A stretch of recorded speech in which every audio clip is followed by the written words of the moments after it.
All right, ladies and gentlemen, welcome to another amazing episode of Zero Dark Nerdy, the world's most notorious pop culture podcast. This is your host, Brian, a.k.a. El Nino, and today I'm joined with the one and only Trackstar the DJ from Run the Jewels in the Smoking section. How you doing, Mr. Trackstar? Good, man. How are you? Doing good, brother. Doing good. It's been about a year since, actually just over a year since our last conversation. I know a lot of stuff's changed. Just kind of, fill us in on what's happened from, I guess, this time last year to where you're at now. Oh man, my daughter got a lot bigger. Run the Jewels finished Run the Jewels 4, but has not released it yet. We booked a tour with Rage Against the Machine, and then it got postponed. We moved to St. Louis, and the whole world got quarantined. That's the list. That's a good wrap up right there. Yeah. So how is your daughter doing? It's Amina Millie, right? Yes, she's great, man. She's the best. Just put her to bed. Yeah, she's amazing. She's growing fast and she's moving around now, so we got to chase her down all day, but super fun. That's awesome, man. That's awesome. How's the family getting acclimated to being? So did you meet your wife in St. Louis? Yeah, we met. Well, actually, we met on MySpace. Okay. But we were living in St. Louis at the time. So I lived here for 10 years. She lived here for, I think, 4 or 5 before we moved about 11 years ago. And then we just moved back in February. We moved back just before I left for the first week of rehearsals. And then between the first week and the second week, everything got canceled. So, right. I love having the extra time with the family. I'm definitely looking at the silver linings here as much as I can. But, it's funny being back, we got all our friends here and it's like, oh, I got all this extra time, but I can't see any of them. Right. We can't hang out.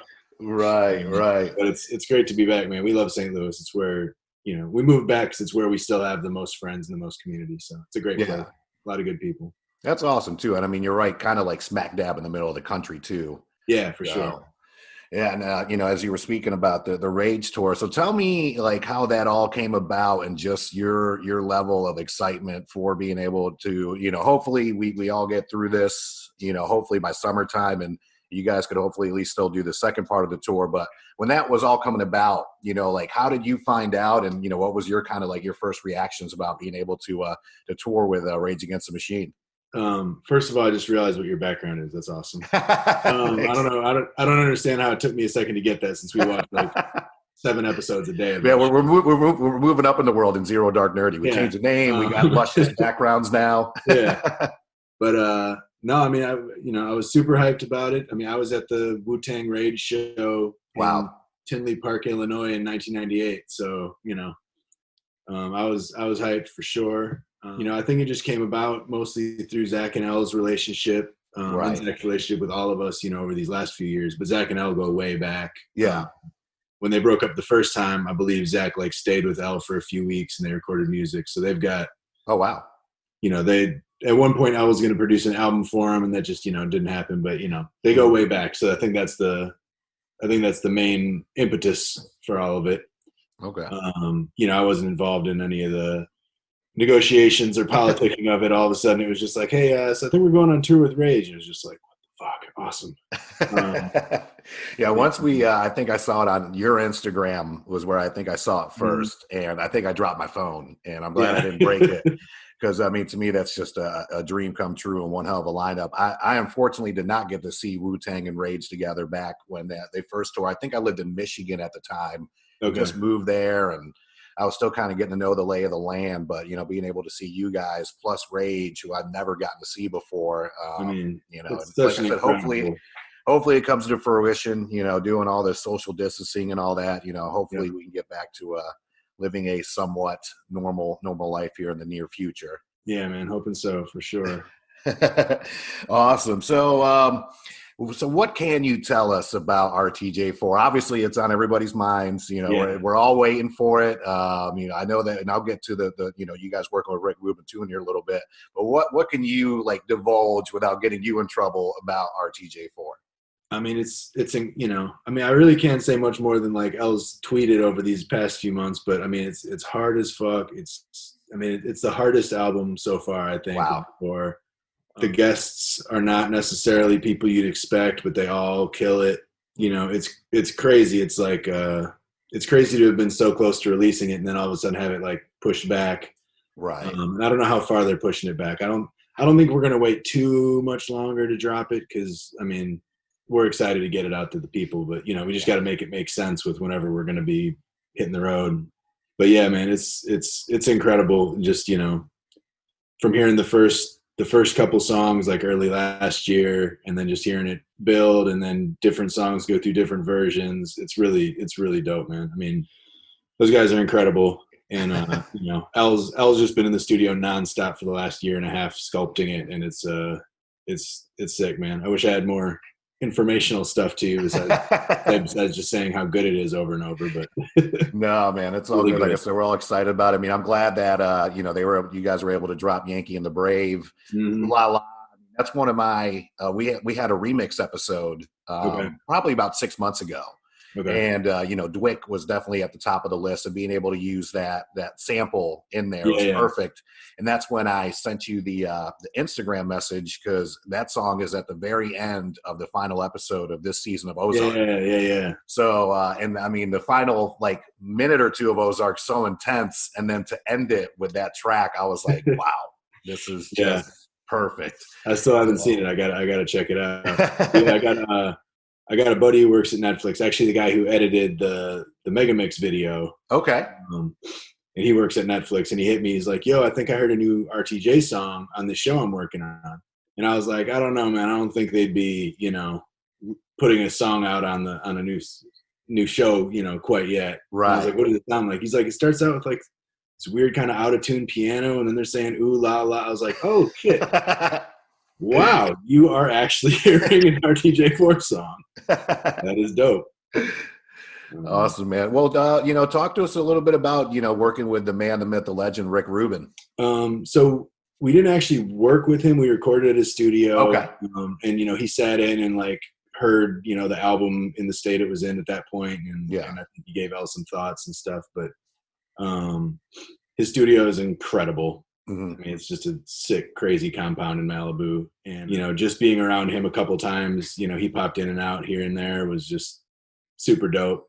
You know, it used to be Bob Dylan's studio. Oh, okay. Bob Dylan's old tour bus is actually parked on the property, and they put a studio in the tour bus. Oh, wow. And so one of the nights I actually slept on Bob Dylan's old tour bus. There's like an air mattress there. So, you know, just legendary, historic stuff all over the place. Yeah, it's really like a wonderland. I bet. And then I saw too on your Insta, you got the link up with DJ Premier. Was this for the album, or did you just kind of just run into him just being out? No, it was at a separate function. It was at a Run the Jewels related thing. Okay. You know, I don't know if I should divulge exactly what that was. I don't think it'd be a big deal, but yeah, no, I bumped into him. I'd actually been waiting, hoping he was going to show up before I left, and then as I was waiting for my Uber, he got dropped off right where I was waiting for. So I was like, oh shit, it's fucking Primo. And yeah, it was awesome to get to chop it up with him for a few minutes, but hopefully we'll be seeing more of him. You know, one of my favorite things about getting guys like that on the albums is knowing hopefully we'll get them on stage at some point. Right. Know? I mean, at this point I've shared my DJ riser with like so many of my favorite DJs ever. So getting him on there will be a big one for sure. That's awesome. And speaking of which, too, so we sent out a little kind of survey and questionnaire for fans, you know, what they would want to ask you for the interview. And that's actually one of the questions is, you know, who are some of your favorite DJs as far as not just old school, but, you know, even nowadays, like, you know, if you had to rattle off top 5, top 10, anything like that, like who are the DJs that you just kind of look up to? For sure. Well, so I always got to start that with the St. Louis guys, which, you know, are guys that the average person might not know of, but they should. Because when I started DJing, you know, I was entirely just absorbed in the St. Louis scene and wasn't paying attention to a whole lot anywhere else. So, you know, guys like Mike 2600, Charlie Chan, DJ Needles, now he goes by James Biko, Crucial. I hate doing this because then I leave 100 people out. But right. So many incredible DJs that I came up watching. And then at the same time, you know, I'm not like a heavy turntablist. I mean, obviously I cut and scratch, but I'm not. But I came up really admiring the turntablist guys from like the late 90s, you know, Shadow, Yeah. Huber, the Beat Junkies, Executioners. Oh wow, nice.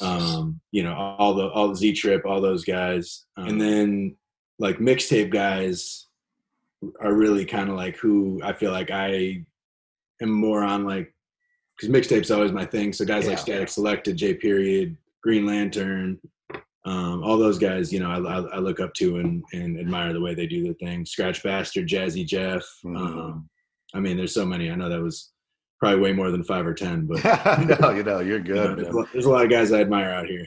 That's awesome. I remember coming up, just hitting up like the local mixtape stands, and you hit a couple of them. One of my favorites, of course, was Clue, Dirty Harry. I always loved some of his mixtapes.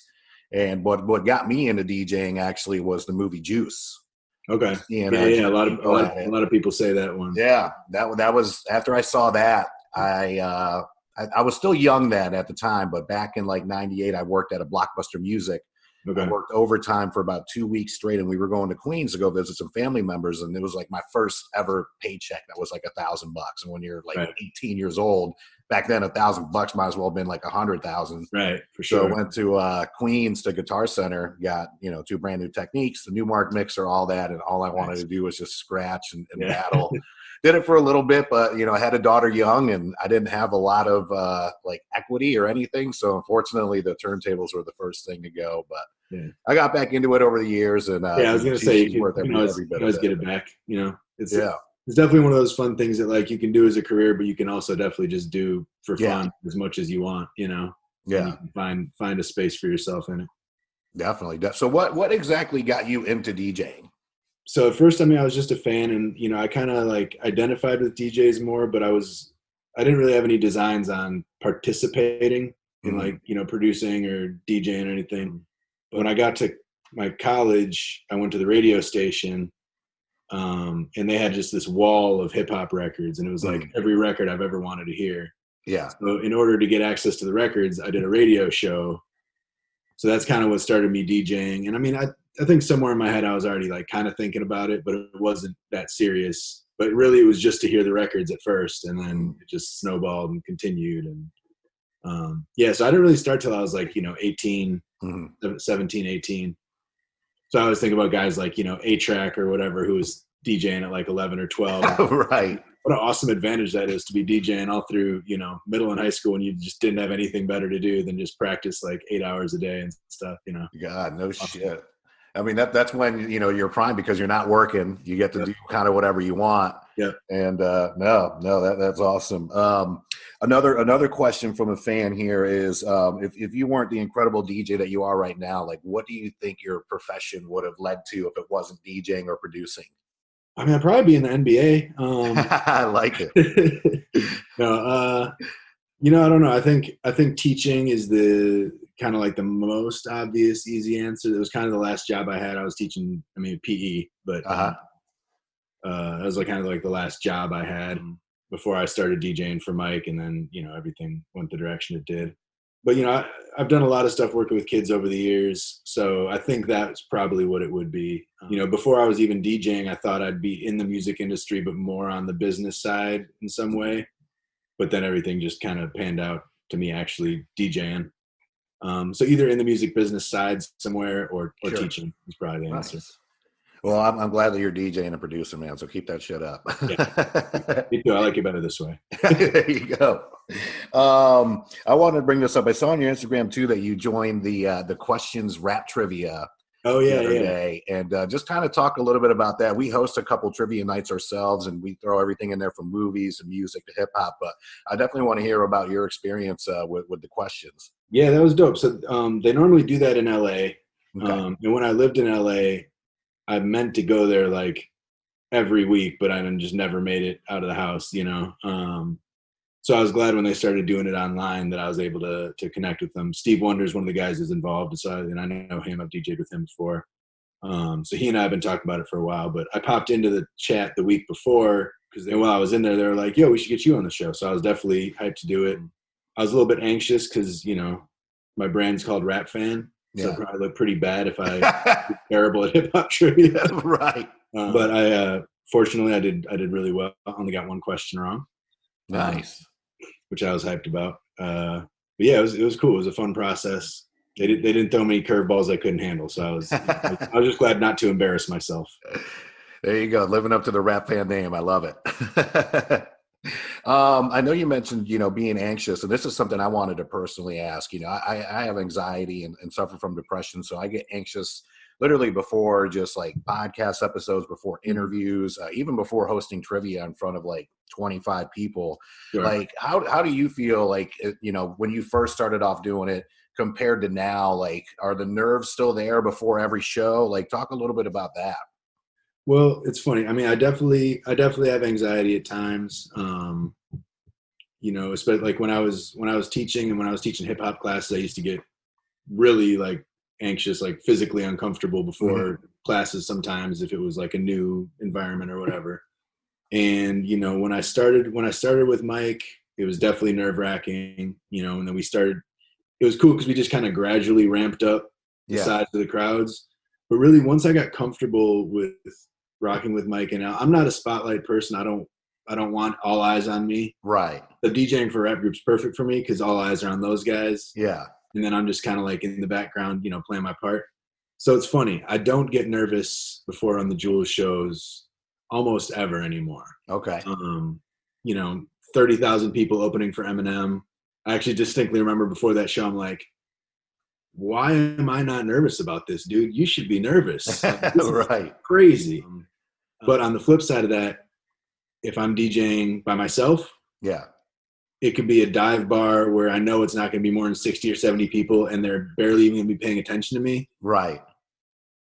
Sometimes I'll get really nervous before that and like sweating and like, oh God, what am I'm going to, even though I've been doing it for 20 years, Sure. So, it's, there's definitely differences where, again, I know they're looking at me as opposed to watching Mike and Al. Right. As well as what we're doing around the Jules show, we're executing a script, to a certain extent. Obviously, we go on and off script, but we know what we're doing. But sometimes when I'm DJing, if I don't know what the crowd's going to be like, it's like, I know I'm going to have to read the crowd. And like, what if I read it wrong? And like, maybe some people do, but I never get used to the feeling of playing the wrong song. And then ever and be like, and then it's like, we were having fun, but we're not anymore because of what you just did, And that doesn't happen that often, but the times it's happened, they echo. So, I'm always like nervous about making that happen again. So, it's funny because you'd think I've played all these crowds in front of 10,000s of people. So you wouldn't think that 60 people would get me nervous, but 60 people will get me nervous way more than there's also an anonymity when it's like a sea of people. It's like, it's just like a mass of people and it's like 60 people and you can look each of them in the face and see how they feel, that's a different thing. No, that's good to know. And I'm glad I'm not the only one because just like you said, I haven't DJed in a few months now, but I used to get super nervous for my sets because the same thing, it's, 50 to 100 people and God forbid you just don't play that one right track. Yeah. And that's when you're just like, shit. Then you got to switch it up real quick. And the nerves would definitely get the best of me where I could see, not being a spotlight guy, having Al and Mike out there where not that you're just in the background. I think you're a great DJ and you participate with the crowd well too, but having them have the focus on them is, I could see. Yeah. It's like a force field or a security blanket or something. There you go. Got a couple more fan questions here. One fan asked, they saw that Mike and Al were in the Gears of War video game as like a scanner character or whatnot. If you guys were to all three were to be in a video game franchise, like what would be one franchise that you'd love to see like a Trackstar and an LP and a Mike kind of like scanner character for? So I haven't played video games regularly in a long time. So the first thing that popped in because the last system I owned was a Dreamcast. Okay. All right. So the first thing that popped in my head was Tony Hawk Pro Skater. Nice. Especially Mike. Mike in Pro Skater. I think that would be my answer. I still plan on getting a Dreamcast one of these days. I'm going to bump into one for, just the right price with like the right bundle of games. But yeah, I don't really play anymore. I bought the SNES Classic and NES Classic, and I played them both a little bit, but then they both, I do too. I got too much Right, plate at all right. times. I don't sit down in any one place for very long too often. So I don't blame you. I try to get into them here and there. I got a bunch of friends. A bunch of the guys on the podcast play Call of Duty. okay, And, I was great when I was younger and wasn't focused on anything, but I yeah. am absolutely terrible now. And I kind of wish they bring back like Tony Hawk Pro Skater and like SSX Tricky and those games that I loved back in the day, Yeah, just where I yeah. can just kind of Tony veg out Hawk and and just NFL chill. Blitz are the two that I remember most Oh, recently God, and fondly. Blitz and the Dreamcast, to me at the time, too, I thought their NBA games were some of the best around. Really, I don't even think I ever was NBA Street on Dreamcast. I don't remember. I loved NBA Street on the PlayStation 2 because that was the one that had Skip to My Lou on it, right? I think so. I only Yeah. played that a couple times too. But I do remember playing it. Yeah, I was always like, when we were a kid, we'd get a system and then like we just have a couple games and we just play those to death, and we just like our parents like wouldn't buy us any more games. Right. So I never had like a wide variety of games in my life. It's like, oh, there's these 4, and I know every level of them by heart. Right. Um, Last fan question we got. So kind of the same thing, but towards movies. So if there was an RTJ movie, who would you want to play you in a movie? Or just in a movie just about your life in general? yeah. That's a funny question. Mike used to, and I don't really understand this, but he used to say I look like Jason Statham, which I don't know if he was messing around or something wrong with his eyes or something. Oh, that's a good question. Maybe someone funny. I really like comedies. See, I figured that you would go with your boy Paul Rudd. Oh, that's perfect. Thank you. I wish I'd thought of it, but yes, Paul Rudd is the answer. That's funny because my mind immediately went to like The Guys from the State, which is like my favorite show ever. Oh, nice. Paul, nice. Which I didn't know till recently. Paul was affiliated with them, and he knew all them and was there at the time. I didn't know that. Hanging out with all those guys, yeah, which makes sense because they're kind of on the similar, like silly, quirky thing. And I just saw, what was it? Some new show that's coming out or some new movie. They just threw in there like directed by Michael Showalter from the State. Wow. I was like, oh, it's amazing to see all those guys popping up now in all sorts of different things. We're just watching Veep and who was it? Thomas Lennon popped up in like the second to last episode or something. I'm like, oh, it's my boy, yeah. Yeah, I feel like I probably think about the State more than like almost any other human being on earth. That's awesome. I wish I had Jerry here, my buddy that was interviewing you last time with me. He's a gigantic fan of the State. And I think we saw something on Facebook too, that they were going to come back with like a 5-episode just kind of like arc. So I don't know what network it was going to be on, but they're supposed to be coming back and doing something here relatively soon, but it might obviously be postponed because I don't know if they started filming yet before all this started happening around us. I don't know. That makes me nervous, man. I don't know about pulling off the State in 2020 or pulling off the State as like 48-year-olds or however old. You can only do the I'm gonna dip my balls in and skip and so much. Yeah. But yeah, it's super cool to watch all those guys popping up and stuff and directing stuff all over the place. Awesome, man. So what's going on with the smoking section? I know that it's still on the air. We got 10 to midnight Fridays, Eastern Standard Time, 10 to midnight. Any guests coming up, anything like that as far as the next couple episodes? Not really. It's pretty it's pretty standard. I record it from home, so it's just me by myself for the most part. The first hour is always all brand new music that week, and then the second hour is kind of like the best of like the previous weeks. I just kind of like hold on to the songs I like the most and keep them in the second hour.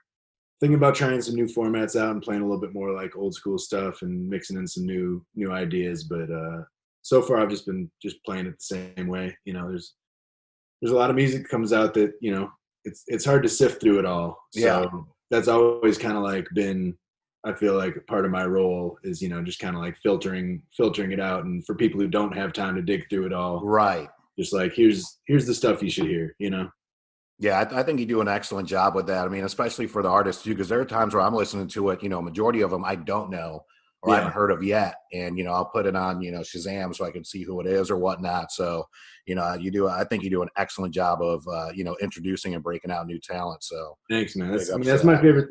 Since I started DJing, it's always been my favorite part of it is, I know about this music or this artist. People don't know about them. And I feel like it would be the artist deserves to have people know about them, and the people deserve to know about good music, you know? So just connecting those dots has always been my main thing. Gotcha. So once we are all allowed to, go outside, like what do you and the family have planned? Like first thing you want to do, whether if it's like grab a good meal somewhere, like what are your plans as far as when we can finally kind of evacuate our homes and start living again? Man, probably just see our friends here in St. Louis that we haven't gotten to see, you know? Mm-hmm. I mean, it'll also depend on how that happens and how quickly we get back into touring and stuff. Because that's the thing is we moved here and it was supposed to be moving here and then I'd take off like right away. So now we've got all this extra time here. Right. But yeah, it's gonna be interesting.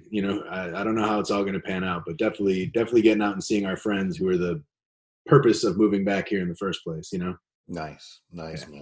man. Before we wrap up, any shout outs, anything you want to say out there? Where can people find you on social media, all that fun stuff? Yeah. Just shouts out to my wife and baby, Camille and Amina. Wow, I almost said Camina and Emil again, which I said on an interview last week, and I'd never said before in life. Yeah. I guess Zoom makes me say that. But Instagram's Trackstar the DJ, Twitter's DJ Trackstar. Rapfan.com has everything. It's my merch and links to everything else you could ask for, including playlists for the smoking section. And that's pretty much it. It's all Trackstar, regular spelling, no fancy rap spelling. TRA. No dollar signs in there, none of that.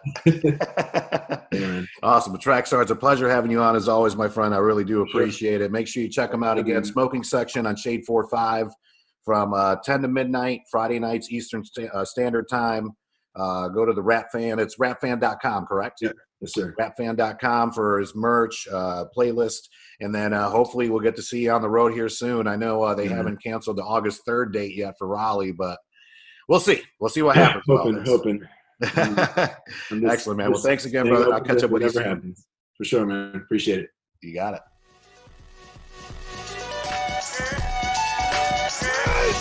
Yeah! Victory! And anger management? Fuck anger management.